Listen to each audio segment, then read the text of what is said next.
Hey Shannon, how you doing? I'm good. How are you? I'm really good. It's nice to have you face to face. Oh, it's so good. Just for those of you listening, Shannon is like my modern day version of a pen pal. So, so you're It's as good as it gets. Yeah. I know you're based in where? I'm in Brisbane in Australia, probably the most furthest Yeah. part of the world from you over there in Leeds. I wonder if I drilled down, You would. I'd come up in your You kitchen. would. You would. You would find me right here. Find you. So we've been friends for ages now. I think what, 6 years, 7 years? I don't Yeah. know, Hmm. 2019 or something. And we've Yeah. been like we chat pretty much every day, multiple times a day on WhatsApp. I Um, don't think I talk to anyone more on my phone than you. yeah, I have the same. Yeah, we just chat all the way through. Well, just at different at for me, it's the morning and evening, and that's Yep. the morning and evening. Yeah. Then I get the full day that I can actually get some work done. So we've been talking about you coming on the podcast for a while. I know it's been forever, so I'm really glad that we can finally get off WhatsApp and actually get face to face. It's really good. It's really good. Do you want to introduce yourself, Shannon? For sure.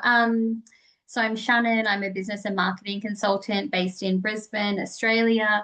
This month is actually my 10-year business anniversary. So since 2015, I've been helping businesses to grow.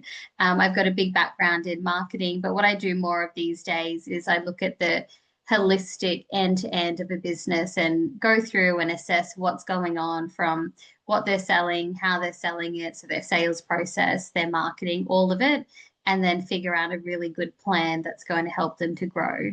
I kind of like to get to the root cause of what's going on rather than just throw money at new marketing ideas or something like that. I love that. So, 10 years. Congratulations. I know I'm due for like a party or some type of celebration. And actually, I think it's this day because it's No, my parents' wedding anniversary. And I just remember plugging that as the day that I've started, really. So how lucky and how cool. coincidental. If I'd have known, I'd have had a banner up, balloons, we'd have had cake. I'd have had cake. You could have had your own cake over there. Um, but so how does it feel 10 years in? Like crazy because who does anything for 10 years? Like the only thing I've done longer than that is, take care of my daughter who's 17. And I know you have a 17-year-old as well. So we don't do many things for 10 years or more. So it's for me, when I kind of got into business, I feel like it was like the first time I really found something that I loved and could stick at. Felt like I really belonged at something rather than kind of like figuring it out, even though, in business you figure a lot of stuff out on the way, but there was a sense of like, okay, this is what I feel most comfortable doing. I love that. And you're right. Who does anything for 10 years? But we often in the business world, we do. When you find something that you really enjoy and you're passionate about, you stick at it. So I'm curious, right? What what has been this is going to be you're going to hate me for this question, but it's popped into my head, so I'm going to ask it. What has been like your biggest um lessons in that time? Biggest lessons. I think the main one that comes to mind is definitely trusting myself, even when I didn't know what I was doing. I think on some level we still have an answer that is good enough to like keep us moving forward. Um, because if I look at the flip side, probably one of my biggest setbacks is always second guessing. So if I keep reminding myself of actually, I know the best of what I'm doing, or I'll figure it out. If it's not this solution or this answer or this thing, whatever it is, I will figure it out. So I think the biggest lesson has been to just trust myself. Oh, what a great lesson that is. It's one of the biggest challenges that I think we all have, isn't it? Hmm. I was talking about it this week in terms of self-efficacy and needing to just back yourself and trust yourself. And I think that's the Hmm. foundation of confidence, isn't it? Once Yeah. Because once you really Hmm. have that, you know that no matter what, no matter what, you'll be okay. You've got it. Yeah. Yeah. And you're allowed to make a mistake. You're allowed to be human. Like, not even allowed, like you're meant to. Like you're meant to want to be human, but you're meant to actually make mistakes as well. It's the only way to grow. Yeah, and that we don't acknowledge that enough, that when Hmm. I love the fact that you said we're not just allowed to make mistakes, we're actually meant to. That's the point, Yeah. right? Yeah. It's how you Yeah. learn. If you think Yeah. riding a bike for the first time when you were a kid, you fell off a few times. Saying that, my brother didn't. He just got on a bike and went, which was really annoying. But there's always one person. There's always that one person, but for the rest of us commoners, yeah, we were meant to for sure. Yeah, we fall off and we grow and we change tack. So Hmm. how did you learn to trust yourself? Or is that still an ongoing process? Um, how did I learn to trust myself? I think for me, I think it's almost like we learn something when we do the complete opposite. So when I 100%, for me, the way that would show up is I think I would invest a lot in my business, in other things, other people's ideas, other people's ways of doing things. And then my big takeaway from investing tens of thousands, if not more, is that actually I knew what I was doing this whole time. So maybe if I just did that, I could have saved a lot of time and a lot of those investments as well. But that's okay too, because I met amazing people like you. I met and learned so much along the way as well. But that was kind of like that windy road to learning that lesson. Mm, yeah, I can relate to that. But sometimes we have to put ourselves in different containers or in different groups Hmm. because there's a lot of things that you do learn just from other people that you didn't even realize you needed, you know? Yeah. Hmm. And it all adds to that level of self-trust, right? So Yeah. Yeah. I Hmm. think yeah, I think trust is a big thing. You also mentioned something as well in terms of self-doubt or second guessing yourself. Can you hear Nelly? Because she's barking non-stop at the minute. I never hear Nelly through the Oh, Zoom. oh, that's all right then. So if you can hear Nelly on my end, then yeah, she's having a bark about something downstairs. Um, yeah, that self-doubt can, when we're not trusting ourselves completely, or we're having a bit of a blip in self-trust, because that can happen too. Mm. Self-doubt can creep in. So how do you manage Yeah. Well, for me, I'm really lucky because I just messaged you. I that? think that's the probably I think the awareness is always the first thing. And if you don't have that, then you're not really gonna catch the fact you're having a blip or self-doubt or you're having the wobbles or whatever it is. And sometimes it's like you can't even see it for yourself. It's something that someone else who's kind of not in that day to day in your head, in your world all day, every day, they can pick up and say, no, Shannon, or no, Barbara, like you're doubting yourself. Remember, you told me you wanted this. Let's kind of come back to that. Or then you can kind of, or what I have done in the past is I remember I kept what did I call it? It was like a celebration list, something to that effect. And because I really did find I was always doubting myself, thinking, lots of imposter syndrome. So I started keeping a list of like every time a client complimented or got a great result, or it was very business focused because that was my big area to really hone in on. But I kept that list and I just slowly add things to it that really kind of perked me up. And so whenever I needed to, I just look back at that list and I was like, oh, yeah, I actually am pretty good at what I do. And it's not just me saying that, here's all the evidence that has shown that to me over time. Yeah, I love that. I absolutely love that. And I've been doing that for years as well. I have a notebook at the side of my bed that's I call a celebration journal, where I just write Nice. down at the end of the day the things that have gone well. Because Hmm. years ago, I noticed that my negative bias was on fire, right? It could spot, and we all have this. We could spot a negative, uh, Yeah. no 50 pace. Yeah. Yeah. if I wasn't careful, I was just zooming in on all the negative stuff. I remember, I Mhm. don't know whether I've told you this story. I'm sure I've said it on the podcast before. When Hannah, my eldest, was only about five, she was in the first couple of years of school, of primary school, and they were doing a sponsored spell where they had to do 100 spellings. Have I Oh, told wow. you before? No, I don't think so. 100 spellings, which was really, I think that's quite cruel for such a young. That's a lot. Yeah. Anyway, she was so excited and she was studying and she went in on that day and I dropped her off at school and I picked her up at the end of the day and she ran into my arms and I says, "How did you do? How did you do?" And she went, "I got 99 right." And then what do you think Mum of the Year said here? Like, which one did you get wrong? And I'm like, jeez, the poor kid, and she's got 99 spellings right. That's amazing. Yeah. I'm like, yeah, which one did you get wrong? So that was kind of a bit of a slap across the face with a wet fish moment. And I needed to sort out my Mhm. negative bias. We've got, because it's so natural to us, we've got that. Yeah. We don't need to worry about it, right? We have to Yeah. then try and sharpen looking Hmm. right, yeah, for the good stuff. And I remember years ago I read Ken Blanchard, who's like a learning and development guru, genius. He's amazing, right? And I used to read his books all the time. And he said something along the lines of, you've got to catch people doing things right. And I love Mm. that. But I switched it on its head and thought, I've got to catch myself doing things right. Yes. And Yeah. that to me was a great antidote to Hmm. imposter syndrome because you, as you've just said, you're looking for that Yeah. evidence. Hmm.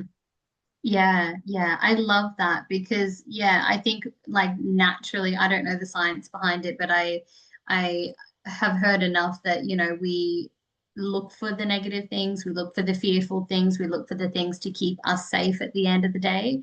And it might serve us for that safety element, but it's not going to serve us for our growing. So I like that. We have to look for what's going right. Yeah, and there's so much that's going right. We just have Mm. to get good at looking for it. Yeah, and then it snowballs. Like you get what you're looking for. So why not look for, something that's going to make you feel good? And one thing that you're very good at doing is looking at momentum as well. So, and I know Hmm. to me, you have a quote that you really like. What can you remember what it is? Yeah, it's not mine, but I think it's like I forget who it is, but an object in motion stays in motion. I think it's like a scientific thing. Yeah, I love that quote because for me, a few years ago, like I noticed when I would come to a halt, it would take forever to get going again. Mm, And I remember when I rejoined the gym one of the many times and doing like the first full on class at the gym. It's like, oh my God, I would never not be part of the gym because that class was so much more intense than it should have been. Just feeling really unfit and everything. And so, yeah, it's just that object in motion stays in motion. So anytime I started to feel like, okay, I need a bit of a break, like kind of like went for the slowing down, but never the stopping. mm. Yeah, so I love that quote. Yeah, you've said that to me loads of times over the years, and it always Hmm. sticks into my head as something that's very connected with you. Because I bet you see that with um, the business owners that you work with as well. It's very easy, isn't it? Especially when you're juggling everything and you're a business owner, Hmm. all sorts of things going on, just to park something or to just go, Yeah, I'm not going to focus on that right now, and then realize yeah. you. Yeah, and business owners are so good at putting everything in the too hard basket and just, you know what, we're going to stop doing that altogether. Marketing's too hard, hiring someone's too hard, all of it is just too hard, and they'll just stop doing everything altogether. But that's not going to help in any kind of way. So it's like, how can we just make it a little bit easier, take some things off the plate, but still keep moving forward in little baby steps? And usually, like, they're some of like the really big things that make the big differences. Yeah, often it is just, I mean, just avoiding something. Hmm. That's Hmm. another success block that we talked about, isn't it? It's just when you start to avoid things, it just gets bigger and it grows in size, doesn't it? And often Hmm. people say to me all the time, "Oh, I've just done it now, and it didn't take as long, and it wasn't as bad as what I thought, but Yeah, yeah. I'd made it so much bigger in my own mind." Mm-hmm. Oh, we do that all the time, don't we? We do. Rosie, our youngest at the minute, she's doing a baking course. We were just a baking course where, and last night she had to learn how to do eclairs. Oh, wow. She's been procrastinating and she's been avoiding it, and she's like, "Oh no," she went, "I don't want to do it because it just feels too big." And then yeah, yesterday it was funny because we're having exactly the same conversation. I said, "Look, just get started. It's going to be fine." Yeah. And Yeah. sure enough, halfway through, she's like, "Hang on a minute, this is actually fun. I'm getting something from it. I'm getting, and it's looking at Yeah. that return on your investment for your effort." Mm-hmm. It's like they say, like if you want to go for a run in the morning, don't focus on going for the run, just focus on putting your shoes on, and Yeah. that's it. And then once you got your shoes on, you probably go for that run. Yeah, yeah. Just one of my things is just do it fast. I put my trainers Mm. on so fast and just leave the house, and then Before your mind can catch up. Yeah. yeah, before it takes the mic and starts convincing me that I don't want to do it. Um, Yeah. so, what are some of the other blocks that you see your clients actually going through? Um, I think one of the really big ones, and maybe even one of the worst, is like continuing to do things either the same way they've always done it or the same way the industry does it. Yeah. And I just think when we can change from ideally both, but at least one of those at a time, like when you come to marketing and seeing results, you don't want to be doing everything the same way your whole industry does, because how would you stand out from anyone? But so many get stuck in that comfort zone of, no, we're, you know, mortgage brokers, and this is how mortgage brokers do their marketing, for example. So if we can kind of move away from the norm, it's like one of the quickest and easiest ways to stand out. And that comes down to like every part of the business as well, like how they do their sales, how they hire people, how they package their services and everything. But if it's not working for you, it's probably not working for others. And then everyone's doing the same thing that is not working. So, yeah, I always like to bring it back to, well, what's going to help the customer or the client? And then just create it around that and then forget about the industry and everything out there. Just like focus on the person who you're actually here to help. And maybe ask them, because again, there's so Yeah. many assumptions there, isn't it, that we think that we. Oh my God. Yeah. But some of the best businesses that I see that really nail their marketing, and yeah, I'd love to hear your point of view, are those that really play, Mm-hmm. Mm-hmm. just bring their own personality to it. What do you think? Yeah. Excuse me, I'm sneezing. Bless Um, you. Thank you. Yeah, so they play, but they bring their own personality and they just have fun with it, and they stand out a mile off because they're Mm-hmm. different, isn't it? It breaks the script. Yeah. Yeah, definitely. And I think that's one of the like most authentic things you can do when it's not manufactured, not trying to be anything. It's not something AI can create on your behalf, like your personality, your essence, like your playfulness in whatever way that looks like in your business and the way that you approach everything. And then, like, I think it's like the most unique selling point because it is actually unique because we truly are all unique individuals. Mm. So why not just use that to your advantage? Yeah, exactly. And just utilize your brand and Hmm. it I'm glad you mentioned AI as well because I see a lot of people, a lot of businesses using AI, but then there's a real danger of it just becoming vanilla, and just the Hmm. same, more of the same of Yeah. everything else. And we can start to spot the AI-ness of things. Hmm. Um, Yeah. just again, putting some effort into thinking, right, what's going to be just fun? How can we play around with it? What do we actually really want to say, and how can we get involved? Mm. And what by that token, surely our ideal customer will enjoy that. Yeah, yeah, they've chosen you and your business, your company for a reason. So I always go for like the evidence. Like if people have chosen to work with you, one, how have they come to work with you? But there's something about you and the way you do things that they've chosen out of everyone else they could have and Mm, probably did actually speak to. People are always assessing, do I go with this person or that company or vice versa with others? So there's something that's brought them to you. And just asking them, because Mhm. And it's funny you should say that. I don't see that happening enough. Do you? Where people actually go back? Because obviously we're all customers of things, aren't we? Yeah. Uh, Yeah. I don't. I don't get inundated with like surveys and questionnaires or phone calls from people saying, "Can you just think back? Why do you actually work with us? Yeah. About what we're doing well that you actually enjoy?"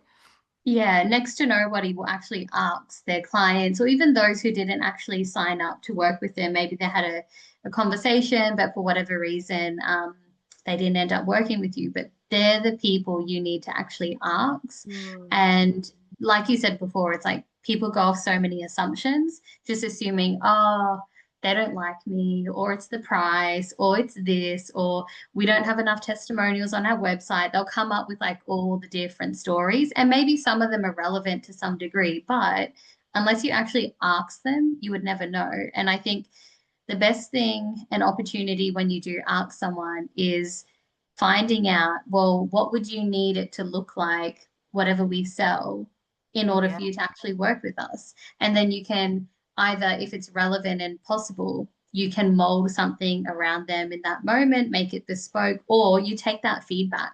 If people are saying, no, like we don't like this, and this about, how it's packaged or whatever, take that on because it's your customers who are going to help to grow your business. And if you're not listening to them and you're not asking them those questions, well, you're going to find yourself. It reminds me of that book, Who Moved My Cheese? yes. Amazing book. It's like, the market's going to shift on because you weren't paying attention. You weren't even asking the questions to the right people. Mm. And it's that simple. Just pick up the phone Hmm. question. Yeah. Yeah. With the people that you're already working with who are still with you or enjoying your services, they're the people to really kind of um, just touch base with. Yeah. Yeah. And I think like and I think it's almost like the era of humanity in a way where so programmed to thinking more is what's needed, more customers, more this, more that, more followers, more likes, more social media platforms. But what would happen if you actually retained the clients you had and you kept them for longer and you kept them coming back? And then you can continue to add new clients into it as well. But Yeah. why would we want to churn through so many amazing clients? And maybe the clients are amazing and your service isn't, so you need to improve the service. Yeah, exactly. And they might leave and you just don't You would know. never know. Yeah. Yeah. Yeah, but it could be the simplest of things as well. Hmm. I So I bet have you a question for you. Why don't we keep things simple then if that's what it's about? yeah, I think well, it's actually a really good question. And I think certainly from my perspective, I you've answered that question already. We're always looking for the more, we're looking for the hard things. Hmm. One of the things that I talk to my clients about is go back right back to basics. Get your Hmm. basics right and your foundations right. And so for me, it's things like, your mindset and how you're practicing what you're doing during your day. But I remember my corp when I was in corporate and had I'm going to do bunny quotes now, uh, a proper job. Back when I was in corporate and I had spent 15 years in retail. And I remember being taught how important the basics were in retail. Just Mm. the simple things like saying hello to customers, right? Yeah. It might be cleaning, getting your cleaning, always making sure that your stock's on show. I remember there was a Hmm. saying back in my retail days, well, you can't sell fresh air, right? So you always make sure that you've got stock on sale, and it's little tiny things like that that we Mm. dismiss because we're always looking for the next big thing. We're looking for the most complicated thing, and we can say to ourselves things like, "Oh, I already knew that. Oh, I've tried that already." But have Yeah. you actually got it in place? Are you actually implementing it? Are you actually doing it consistently? It's the same as brushing Yeah. your teeth, right? With brushing your Yeah. teeth is a basic, showering is a basic, but Mm. we don't do it once and then that's it. We do it every single day because we know that that's a non-negotiable. And Mm. we have those components in our business.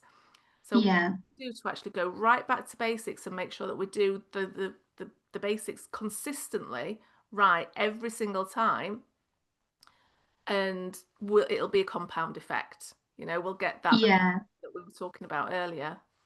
Yeah, definitely. I think I always see there's such a big difference between what we think we're doing versus what we actually get done. So, like, especially business owners can take up so much brain space. If you're looking at their marketing, it's like in their head, they're like, I tried this thing and that thing, and I tried this niche and that market and this price point.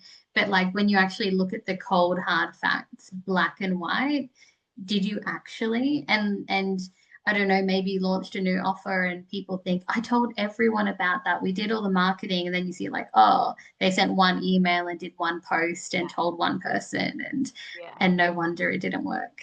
And it's looking at how you deal with um no, it's not so much rejection, but people not paying attention straight away. But Hmm. we make that mean. So do we make that mean Yeah. rejection? So if we just send Yeah. that one email out and nobody's booked on anything, or nobody's signed up, or we don't get the Hmm. response that we thought that we're going to get from that one email, it's not stopping, it's just carrying on going regardless. Hmm. You have to just Oh, yeah. keep going Yeah. until you've achieved whatever it is that you set out to achieve, whether it's that land those clients or get those customers or achieve those sales targets or whatever it might Hmm. be. Is you haven't Hmm. finished yet. You haven't finished because you've not done it. Yeah. Yeah. And I think if people will give themselves enough time, they will come up with a creative solution. So it's like typically you might launch something in XYZ way. You might send X number of emails and do these series of events. But if that doesn't work, don't throw it all in the bin. Hmm. Think, okay, well, what could we do to actually push people over the line? And I see it's like almost what comes out at the 11th hour. It's like, it's, I wish more people could almost like, not, I don't want people to suffer, but if they could endure when it wasn't working just so they could get to the 11th hour just to see what they would actually come up with. Like that little difference, that final little stretch is really, and like the most amazing ideas come from it. And then that will set the precedent for so much more you do moving forward. But had you not let yourself endure, the silent, the crickets, the not working, the problems, the breaking down, you'd never get to the golden bits. Oh, 100%. Absolutely. It's getting comfortable with being uncomfortable, isn't it? Mm-hmm. I, Mm. I love what you said. You've got to just endure that so that you can come up Yeah. with those creative things. And knowing, giving yourself the cemented goal that this is what you're going for and nothing's Yeah. going to get in the way. That's your North Star. You're just not stopping until you've achieved Yeah. the goal. Um, Hmm. so often, and we both see it, don't we? That so often people just go, "Oh no, I've tried it, or it didn't work, or I've not managed to do it," and they're not done yet. It's like, no, keep going, keep going. You've not actually done anything enough yet. Yeah. Yeah. That could be a whole podcast channel in itself of like the 11th hour and pushing through and just enduring just to get to that milestone of seeing the magic happen. Yeah, it is so true. It's that resilience that we need, especially as business Hmm. owners. It's Yeah. Yeah. There needs to be like a book.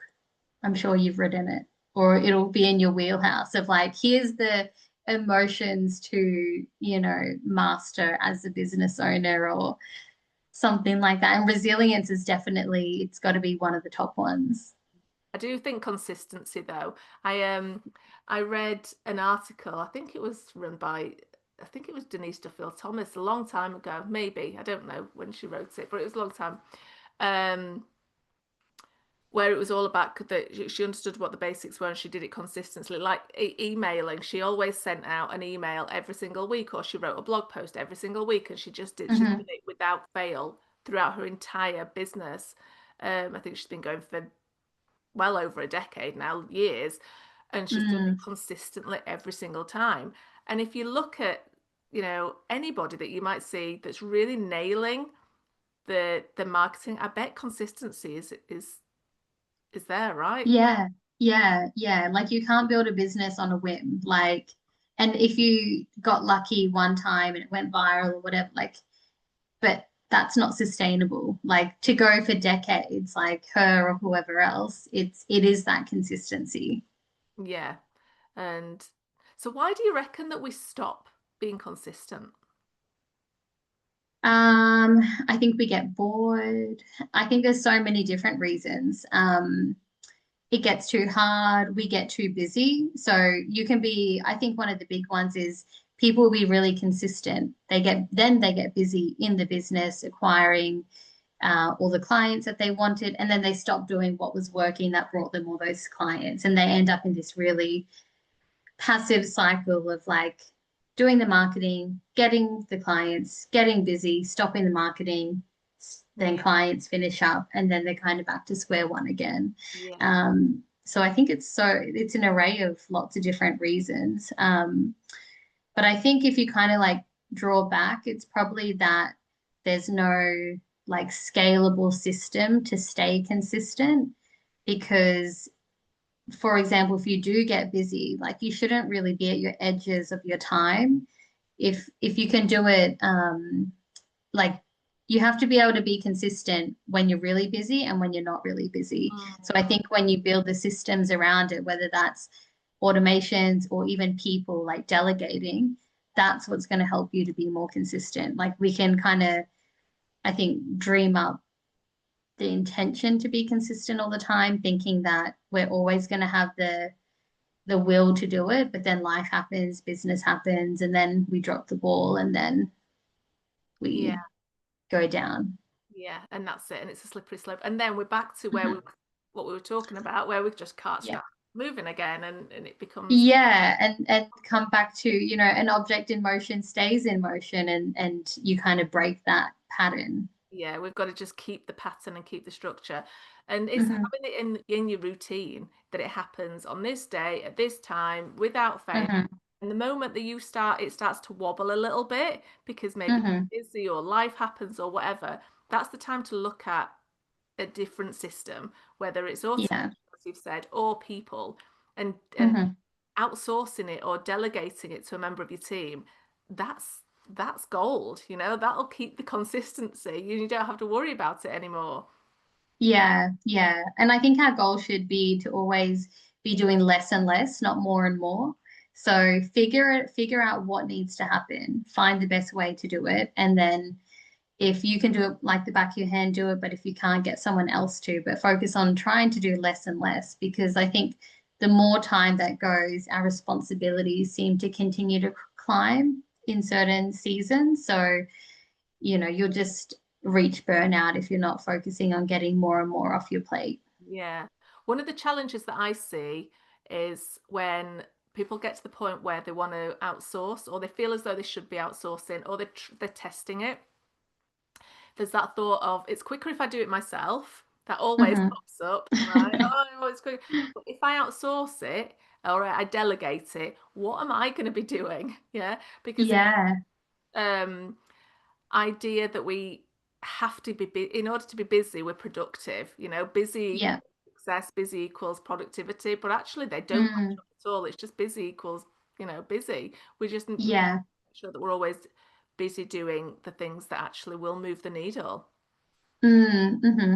And I think more than anything with changing someone's strategies or ways they're doing business is more about changing the way they have been approaching things and someone who lives in, say, chaos and it doesn't have to like appear like very sporadic, but someone who's like always busy, always getting stuff done, always busy, busy, busy work. Like they're so used to doing that. And so it can be really confronting to like not have anything on their plate, not have anything on the calendar, or have it dramatically different from what they're used to. So I think more than anything, than changing what's happening in the business, it's more about changing them and what they think they can do with having less time. Like maybe they don't need to start work every day at 8 or 9 in the morning. Maybe they start at 10, or, they could change up so much about what they do. But I think it comes down to that personal level. Yeah, absolutely. And just changing those habits and mindset as well.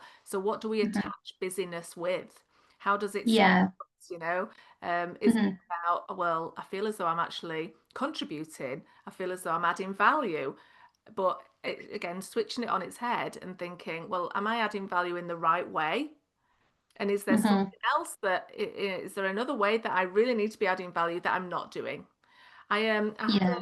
a conversation uh, a few years back actually. I think it was and it was about me. I think it was my son Daniel who asked. He says, "Well, what would you really actually what moves the needle for you in your business? You know, what would you be doing if you really had all the time?" And I said, "Well, you know, I'd spend more time writing or speaking to people, you know." And he says, "Well, how much time do you spend doing that now?" And this was a Mm. long time ago, but it was such a light bulb moment for me. And he was a lot younger, which was so it was really nice for him to kind of reflect that back to me. But it's something that, again, I see so many business owners falling into the trap of, well, what are you actually spending your time doing? How have Mm. Mhm. you actually analysed what you're doing during the day? Because there's those days where we go home and you think, oh, I've been so busy all day. Have you actually done anything that's going to move you forward? That's the question Yeah. you're asking. Yeah. Yeah. Definitely. They're really good questions, and what an amazing question from your son as well. No, yeah, it's that level of discernment, I think, where you start choosing and being a bit more discerning about, well, I could do this task, which is fine, but is it going to add value? What return investment am I going to get from this particular task?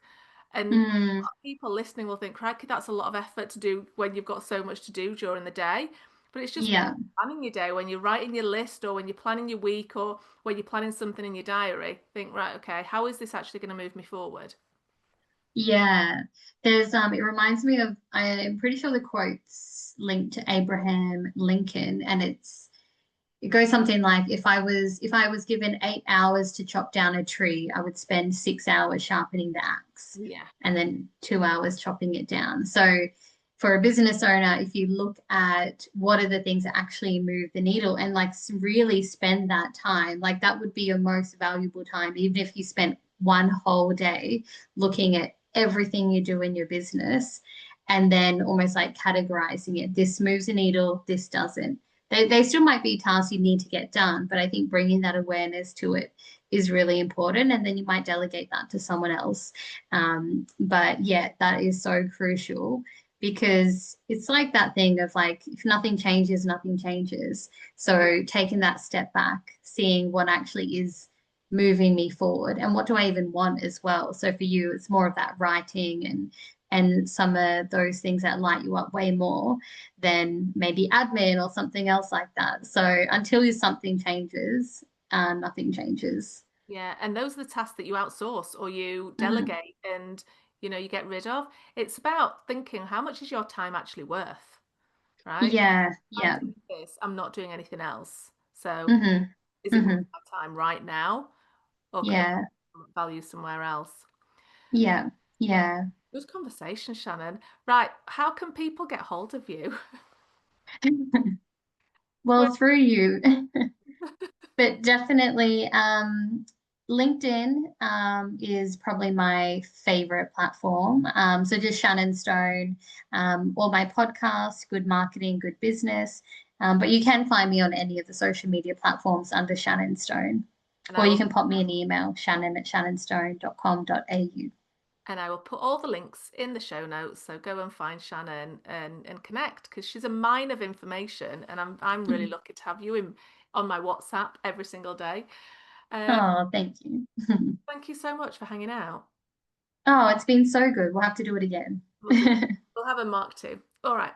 I will see you soon. Thank you. See you later.